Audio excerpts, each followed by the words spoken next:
3달만 참으면 된다고 믿은 순간 박영란은 자기 인생이 아니라 엄마의 거짓말이 먼저 무너질 거라는 걸 알게 됐습니다. 박영란은 집안에서 숨을 골랐는데요.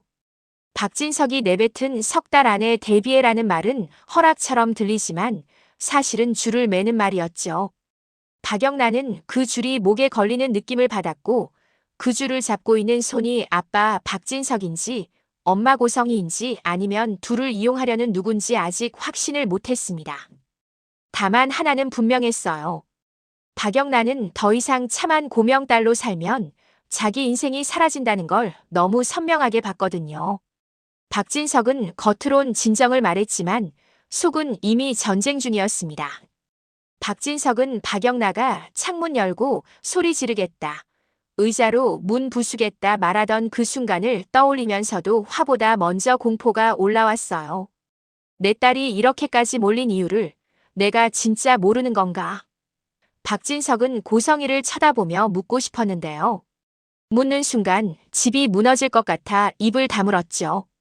박진석은 믿음 하나로 사람을 판단해온 사람이니까요. 믿음이 깨지는 순간이 무서운 사람입니다.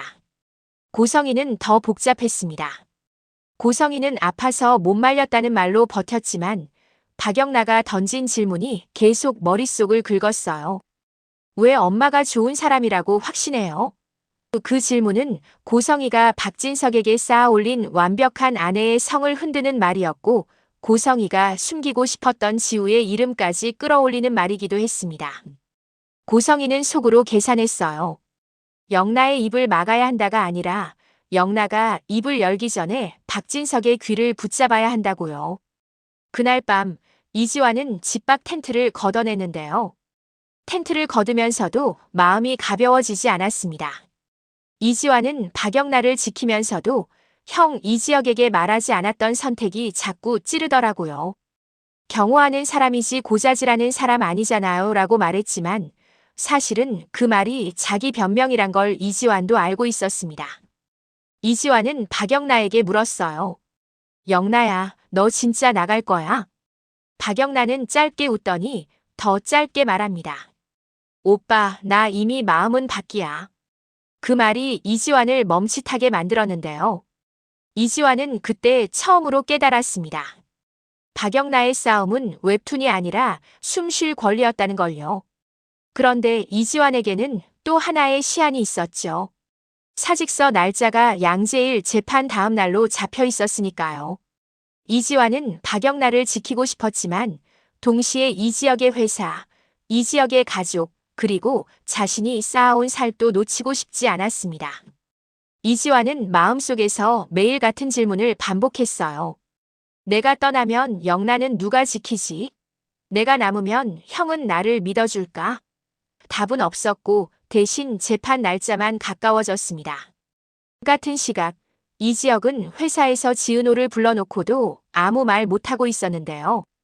이지혁은 지은호가 요즘 자꾸 숨을 짧게 쉬는 걸 느꼈고 그 숨이 그냥 피로가 아니라는 것도 알았습니다. 지은호는 이지혁의 회사에서 일하고 있으면서 박진석얼리 씨과의 상담 인연이 드러날까봐 매일 마음이 쪼그라들고 있었죠. 이지혁이 조심스럽게 말합니다. 지은호, 너 요즘 혼자 다 들고 가지 마. 우리 같이 확인하자. 지은호는 웃으려다 눈이 먼저 흔들렸어요. 대표님 괜찮아요 라는 말이 입 밖으로 나오기 직전에 지은호는 스스로를 멈췄습니다. 괜찮다는 말은 이제 거짓말이었거든요. 지은호는 사실 박성재의 시선을 계속 피하고 있었습니다. 박성재는 지은호를 좋아하는 마음이 있었고 동시에 지은호가 아버지 박진석과 얽혀있다는 사실을 목격해버린 사람이죠. 박성재는 그날 이후로 사랑이 아니라 확인으로 움직이기 시작했는데요. 박성재는 고성희에게 먼저 던졌습니다. 엄마, 영란 왜 그렇게까지 몰아? 고성희는 표정을 지우고 대답합니다. 뭐라? 나는 지키는 거야. 박성재는 한 박자 늦게 웃었어요. 웃음이 아니라 체념에 가까운 숨이었죠. 지키는 게 아니라 숨기는 거겠지. 고성희의 눈이 흔들립니다. 고성희는 박성재에게 너는 아무것도 모른다고 말하려다 그 말을 삼켰어요. 왜냐하면 박성재의 얼굴이 예전과 달랐거든요. 박성재는 이제 엄마의 편이 아니라 아버지 박진석의 편으로 서려 하고 있었습니다. 고성이는 그걸 느끼는 순간 속이 철렁 내려앉았어요. 박진석의 믿음이 박성재에게로 옮겨가면 고성이가 붙잡고 있던 집은 무너질 수 있으니까요. 며칠 뒤 박영란은 웹툰 데뷔라는 이름으로 본격적으로 움직였는데요. 박영란은 이수빈에게 슬쩍 연락합니다. 이수빈은 패션 크리에이터로 자기 길을 만드는 사람이죠. 박영란은 이수빈에게 말합니다. 수빈 언니, 나 진짜 내 걸로 먹고 살 수 있을까? 이수빈은 박영란의 떨림을 눈치채고 가볍게 장난처럼 말하더라고요. 될지 안 될지는 몰라도 너 지금 표정은 이미 작가야. 근데 너네 집 진짜 무섭다. 박영란은 그 한마디에 웃다가도 바로 굳어집니다. 무섭다는 말이 너무 정확해서요. 박영란은 그 공포가 아빠 박진석의 폭력 때문만은 아니라는 걸 느끼고 있었습니다.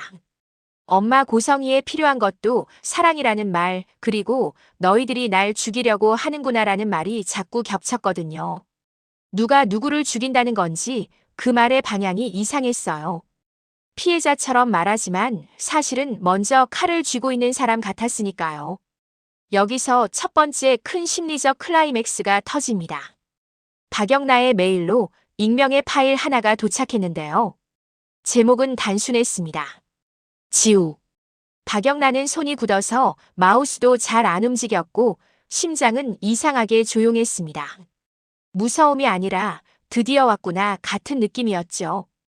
파일에는 오래된 사진과 짧은 메모가 있었어요.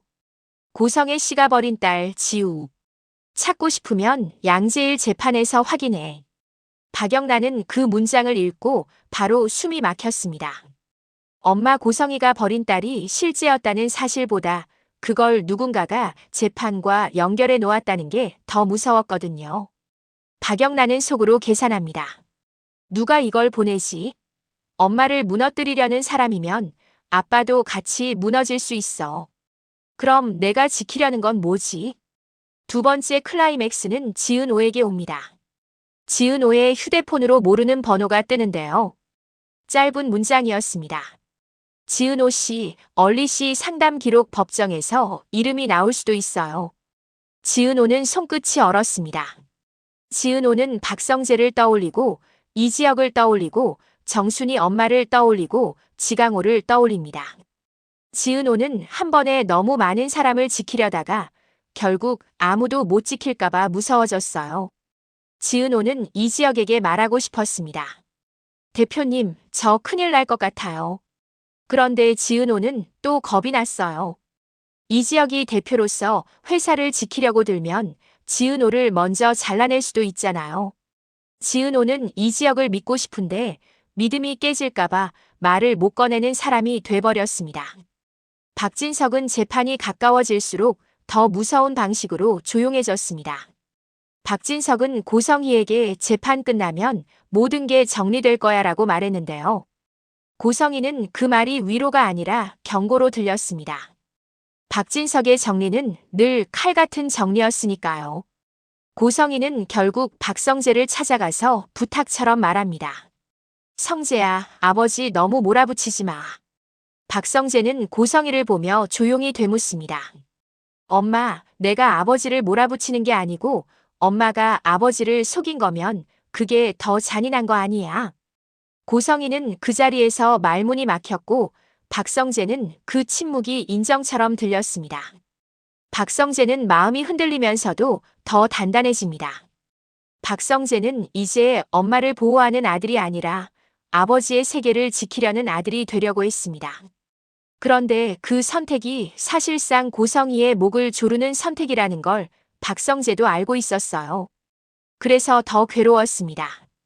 그리고 재판 전날 이지환의 사직서가 이지혁에게 들키는 일이 생깁니다. 이지혁은 우연히 문서함에서 이지환의 퇴직 관련 서류를 보게 되는데요. 이지혁은 멍해집니다. 왜 말 안 했어? 라는 질문이 목구멍까지 올라왔다가 이지혁은 삼킵니다. 이지혁은 자기 동생 이지환이 누군가를 지키려고 자기 인생을 꺾으려 한다는 걸 본능으로 느꼈거든요. 이지혁은 결국 이지환을 불러서 묻습니다. 지환아, 너나 몰래 무슨 전쟁 중이야? 이지환은 잠깐 웃습니다. 웃고 나서 솔직하게 말은 못하겠고 그렇다고 거짓말도 못하겠어서요. 형, 나 그냥 내일이 있어. 이지혁은 그 말이 거짓말이라는 걸 알면서도 더 캐묻지 않습니다. 대신 이지혁은 조용히 덧붙입니다. 내가 안 물어봤다고 해서 내가 혼자 다 떠안을 필요는 없어. 이지환은 그 말에 눈이 잠깐 졌습니다. 이지환은 그 순간 형이 자신을 믿는다는 게 고맙기도 했지만 동시에 더 무거웠어요. 그럼 더더욱 말하면 안 되잖아라는 마음이 들어버렸거든요. 양재일 재판 당일 법원 앞 공기는 차가운데 뜨거웠습니다. 박진석은 표정이 단단했고 고성희는 웃으려다 실패했고 박성재는 분노를 숨기려다 숨이 가빠졌습니다. 박영란은 나가면 다시 못 돌아온다는 걸 알면서도 그곳으로 갑니다. 박영란은 자기가 직접 보고 확인하고 싶었어요. 그 순간만큼은 누가 대신 판단해주면 더 비참해질 것 같았거든요. 법정에서 양재일의 입이 열리기 직전 또 하나의 심리적 클라이맥스가 터집니다. 박영란은 누군가와 눈이 마주치는데요.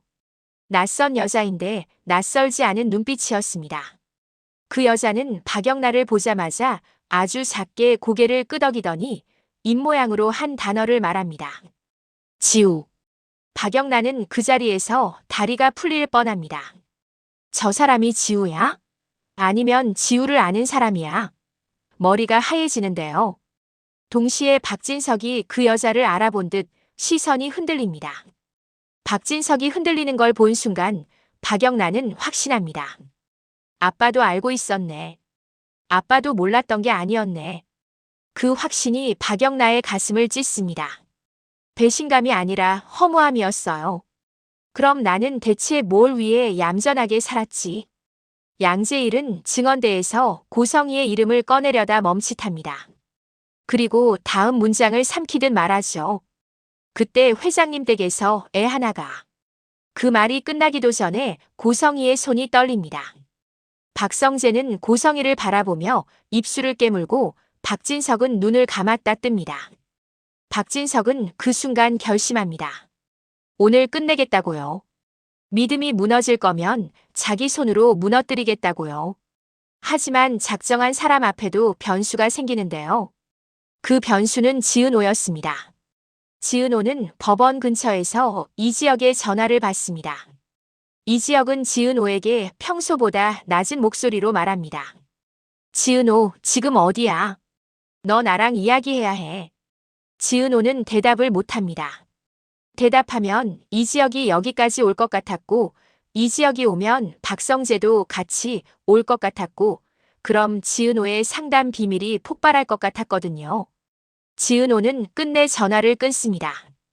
끊는 순간 지은호는 자기 자신이 너무 비겁해 보여서 눈물이 나려고 했는데요. 지은호는 울지 않습니다. 울면 무너질까 봐요. 재판은 결정적 한 문장 직전에서 끊기듯 넘어가고 대신 각자의 전쟁이 집으로 돌아옵니다. 박진석은 집으로 돌아와 고성희에게 말합니다. 성혜 씨, 오늘 밤 다 말해. 고성희는 그 말에 고개를 끄덕이지만 속으로는 다른 결심을 합니다. 말하면 끝이다. 그러면 막아야 한다. 고성희는 박영라의 3개월을 이용할 생각을 해버립니다. 박영라가 웹툰으로 성공하면 박진석이 기적적으로 돼도 내가 막아라고 했던 말을 실행할 명분이 생기니까요. 고성희는 속으로 차갑게 웃습니다. 영라가 성공하면 막고 실패하면 포기시키면 돼. 그때 고성희는 스스로도 놀랍니다. 내가 딸을 사랑한다고 말하면서 딸의 인생을 거래로 쓰고 있네. 그런데도 멈추지 못합니다. 고성희에게 사랑은 늘 필요였으니까요. 마지막으로 다음 회차를 끌어당길 여지를 남기면서 끝을 걸어두겠습니다. 박영란은 밤에 혼자 작업실로 돌아가 앉습니다. 박영란은 펜을 들고 웹툰 원고 첫 페이지에 제목을 씁니다. 제목은 단순해요. 지우. 박영란은 혼잣말처럼 중얼거립니다. 엄마가 버린 딸이 지우면 엄마가 숨긴 건 지우만이 아니겠지. 그 순간 문자가 옵니다. 발신자는 모르는 번호입니다. 3개월? 그건 미끼예요. 진짜는 이지환 사직 다음 날 시작됩니다. 박영란은 숨이 멎습니다. 이지환 사직 다음 날이라면 누군가가 영라의 보호막을 걷어낼 수 있다는 뜻이니까요. 박영란은 떨리는 손으로 이지환에게 전화를 걸려다가 멈춥니다. 이지환을 끌어들이면 이 지역까지 끌려 들어올 것 같아서요. 그런데도 박영란은 결국 버튼을 누릅니다. 오빠 나 진짜로 무서워. 이지환은 한참 말이 없다가 낮게 답합니다. 영라야. 이제부터는 내가 경호만 할 수 있는 일이 아닐 수도 있겠다. 그리고 그 순간 집 안에서는 박진석이 고성희에게 마지막으로 묻습니다. 성혜 씨, 당신 지우가 누구야? 고성희는 입을 열려다가 목이 잠깁니다. 말하는 순간 박진석의 믿음이 끊어질까 봐요. 하지만 더 무서운 건 이미 누군가가 그 믿음을 끊을 준비를 하고 있다는 사실이었습니다.